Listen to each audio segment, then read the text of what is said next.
Menurut dia secara hitung-hitungan, jika suara itu digabung dengan suara Ganjar Pranowo atau PDIP di Jakarta, perolehan suara Anies akan mengungguli Prabowo. Kalau kita lihat ya dari fenomena selama ini, sesungguhnya yang paling diperhatikan orang itu sosoknya, bukan siapa partai pendukungnya.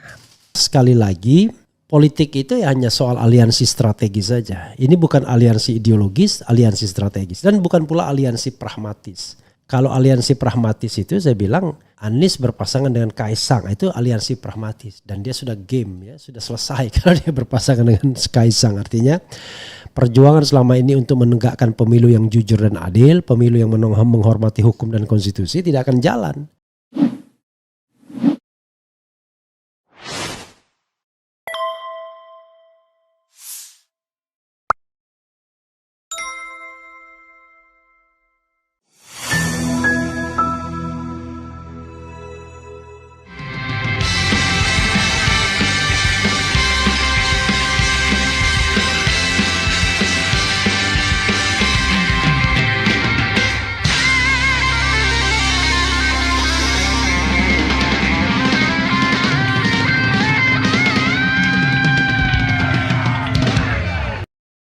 Assalamualaikum warahmatullahi wabarakatuh.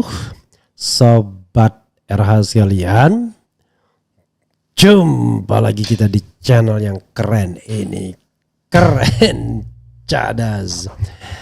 Ya Sobat RH sekalian, ini ada hal yang menarik ya untuk kita bahas terkait untung rugi mencalonkan Anies. Tapi sebelumnya Adi Prayitno, pengamat politik, mengatakan kalau Kaisang maju, maka Anies dan PDIP akan berkoalisi. Itu yang disampaikan oleh Adi Prayitno ya. Sementara untung rugi mencalonkan Anies, coba kita lihat ya. Ini disampaikan oleh elit PDIP, Eriko Sotarduga ya. Bisa dibilang Eriko so tak terduga. Coba kita PDIP bicara untung rugi dukung Anies di Pilgub Jakarta ya, dan diperkirakan koalisi akan terjadi kalau Kaisang maju. Bagaimana kalau Kaisang tidak maju? Bergantung juga. Apakah Prabowo akan mengincar posisi di Jakarta dengan kembali menggunakan politik bansos dan lain sebagainya. Maka seandainya PDIP tidak masuk dalam koalisi pemerintahan, maka dia akan menjadi oposan dan partner yang paling cocok ya Anies Baswedan. Cuma memang little bit tricky karena kabinet itu dibentuknya pada bulan Oktober, sementara pendaftaran itu pada bulan Agustus ya. Jadi harus memilih dari awal, jangan ragu ya kalau mau menjadi party of value, menjadi person of value ya, menjadi partai dari nilai ya, menjadi partai menjadi manusia dari nilai ya. Jakarta, CNN Indonesia, Ketua DPP PDIP Eriko Sotarduga bicara untung rugi partainya jika mendukung Anies Baswedan di pemilihan kepala daerah Jakarta 2024. Eriko mengakui Anies masuk dalam 8 nama yang sebelumnya sempat mengemuka dan didorong sejumlah kader. Ya, ini ada 8 nama lagi. Namun PDIP masih mencermati dan melakukan kalkulasi terhadap nama tersebut. Nah, saya kan sebutkan 6 nama, ada 2 nama belum disebutkan. Ya memang betul itu satu Pak Anies, kata Eriko di Kompleks Parlemen. Namun Eriko masih merahasiakan 1 nama lainnya, sedangkan 6 nama lainnya adalah Ahok, kemudian Tri Risma Harini, Azwar Anas, Seno Bagaskoro, nggak kenal sama Seno Bagaskoro siapa, Jarod Saiful Hidayat dan Hendrar Prihadi ya, Hendrar ya. Kemudian Eriko tak menampik Ahok ada nggak di situ? Nggak ada. Oh ada Ahok ya. Pras. Oh nama lainnya yang dia tidak sebutkan Andika Perkasa sebenarnya. Eriko tak menampik nama Anies cukup seksi di Jakarta. Apalagi sempat disebut ketua DPP partainya Puan Maharani. Hal itu kata dia didasarkan pada perolehan suara Anies pada Pilpres 2024 lalu yang hampir mengimbangi Prabowo Subianto. Menurut dia secara hitung-hitungan, jika suara itu digabung dengan suara Ganjar Pranowo atau PDIP di Jakarta, perolehan suara Anies akan mengungguli Prabowo. Nah ini mungkin perhitungannya bahwa kalau misalnya Pak Anies kan mantan pasangan 01, Ya dengan kita 03 tentu suaranya lebih tinggi daripada 02 katanya. Namun Eriko mempertanyakan kalkulasi itu akan sama di pilkada. Ia ragu apakah simpatisan atau pendukung kadernya akan tetap mendukung jika PDIP mendukung Anies. Begitu pula sebaliknya, apakah pendukung Anies akan tetap mendukung jika dia didukung PDIP ya. Nah ini kan belum tentu. Dalam politik benar yang tidak mungkin hanya menghidupkan orang mati. Apa saja masih memungkinkan. Tetapi ini kan harus dihitung betul. Nah inilah yang sedang kami hitung betul bahwa peluang itu ada, yes. Tapi apakah itu pasti terjadi? Ya saya katanya. Ya sahabat era sekalian, kalau kita lihat ya dari fenomena selama ini, sesungguhnya yang paling diperhatikan orang itu sosoknya. Bukan siapa partai pendukungnya. Kalau Anies berpasangan dengan Ahok, selain tidak mungkin juga conflicting. Kenapa tidak mungkin? Sudah saya katakan, karena sama-sama pernah menjadi gubernur, ya kan? Tapi dia juga akan conflicting karena PKS misalnya pasti tidak mau tarik diri pendukungnya. Tapi kalau dengan Andika Perkasa, Andika belum punya track record dalam tanda kutip yang dianggap melukai kelompok kanan misalnya. Dan hebatnya Andika ya, walaupun mertuanya Hendro Priyono yang dipersepsikan macam-macam terhadap umat Islam ya, dalam tanda kutip sekali lagi ya, tetapi dia sendiri seperti terpisah dengan mertuanya. Dan jangan lupa Hendro Priyono termasuk yang mendukung Prabowo Gibran, sementara Andika mendukung Ganjar Pranowo. Jadi orientasi politiknya justru berbeda ya, makin berbeda ketika dia tidak lagi menjadi Panglima TNI karena tidak ada beban apa-apa ya.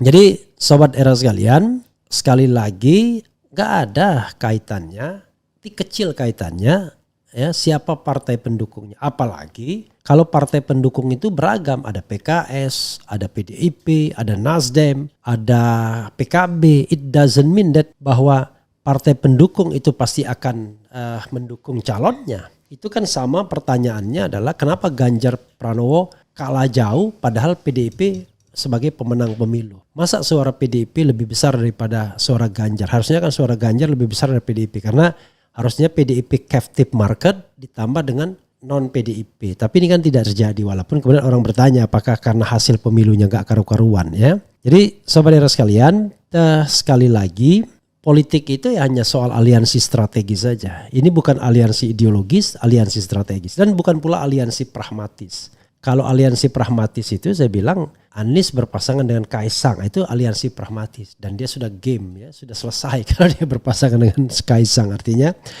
perjuangan selama ini untuk menegakkan pemilu yang jujur dan adil, pemilu yang menghormati hukum dan konstitusi tidak akan jalan kalau dia kemudian membawa Kaisang. Oh ya, ada beberapa orang yang menghubungi saya untuk mengajukan judicial review terhadap syarat 30 tahun ini ya di Mahkamah Konstitusi. Jadi kalau Mahkamah Konstitusi mengembalikan tafsir kepada the original intentnya, maka Kaisang tidak akan bisa maju. Dan kelihatannya juga tidak disambut luar biasa karena posisi Kaisang adalah posisi ketika Jokowi tidak lagi berkuasa. Beda sama posisi Gibran ya. Kemana-mana masih akan bisa menggunakan kekuasaan ayahnya. Kalau ini gak bisa lagi karena dia pada waktu pemilihan tidak lagi berkuasa. Bahkan kalau dia memaksakan diri akan sulit nantinya. Oke sobat era sekalian, coba kita bacakan komentar sobat era sekalian. Dan betul-betul buzzer sudah istirahat karena sudah selesai ya.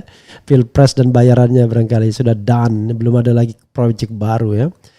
Kangen desa Anies, Bandung nyimak, PDIP nggak usah mikir untung rugi tapi harus bisa mengamputasi Gibran, titik, setuju. Kalau menurut saya PDIP akan untung karena di dalamnya terdapat banyak ide wong cilik yang sudah ada sejak PDIP dari dulu. Dulu bilang PDIP anti PKI, sekarang dipuji dasar rakus kekuasaan. Ini memang menjadi persoalan yang harus kita underlining ya. Jadi jangan salah karena dulu PDIP dan Jokowi dalam satu napas. Ya kan saling menunggangi, tapi sekarang begitu berbeda, tentu perhitungannya berbeda pula ya. Live-nya bikin jadwal dong bang. Aduh, Dian Sastro yang mana nih? Kalau kita bikin jadwal agak susah, kan bergantung kepada apakah saya punya waktu atau tidak atau lagi apa. Tapi nggak apa-apa, ini challenge sih bagi saya ya. Nanti kita akan bikin jadwal malam dulu misalnya jadwalnya misalnya jam 7 ya. Kemudian tapi jam 7 habis Isya ya. Isya nanti kita akan lihat misalnya jam 19.30 ya, jam 18.30, kemudian jam 20.30 ya, jam 21.30. Jadi kita akan bikin jadwal seperti itu ya. Kita coba ya. Jadi 1 jam sekali tapi malam hari gitu ya. Kemudian ayo bang, dah malam nih. Bukan pro tetapi Anies mengajarkan berpolitik secara terhormat. Setuju.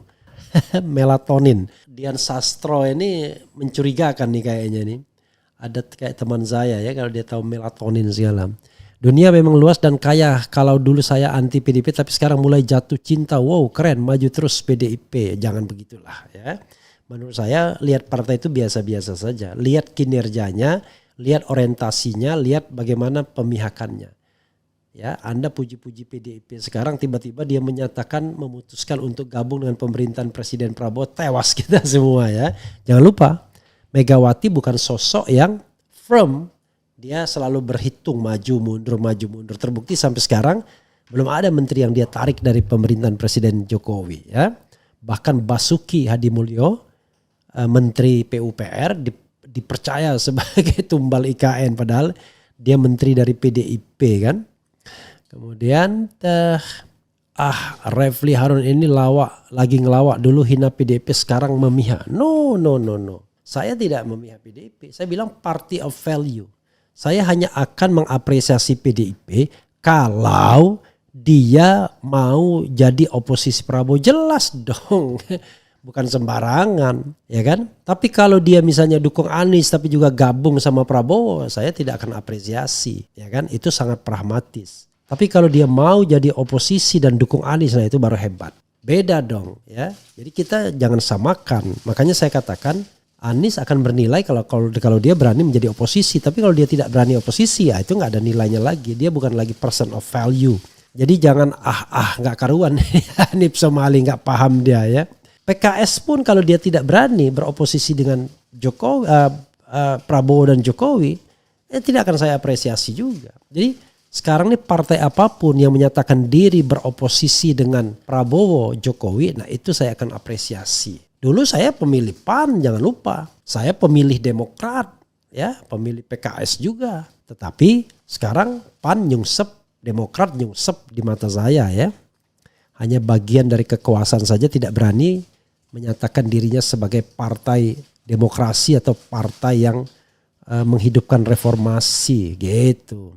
Bang, bagaimana peluang Anies duet dengan Andika Perkasa? Peluang berduet atau peluang menangnya? Dua-duanya besar insya Allah ya. Kalau saya baru dengar nama Kaisang saja perut langsung terasa mual bang. Ya, saya juga. Karena politik menjadi tidak asik ya.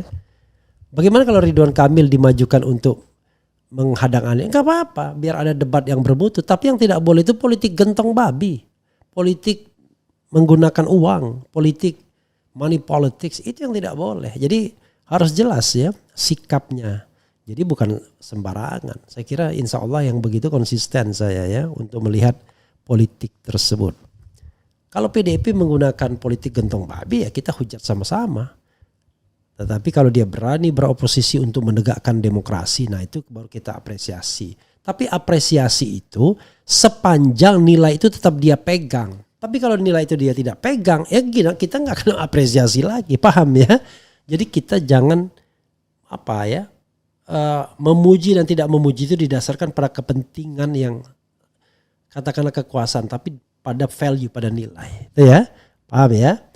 Mudah-mudahan bermanfaat. Wassalamualaikum warahmatullahi wabarakatuh. Keren, cadas dia.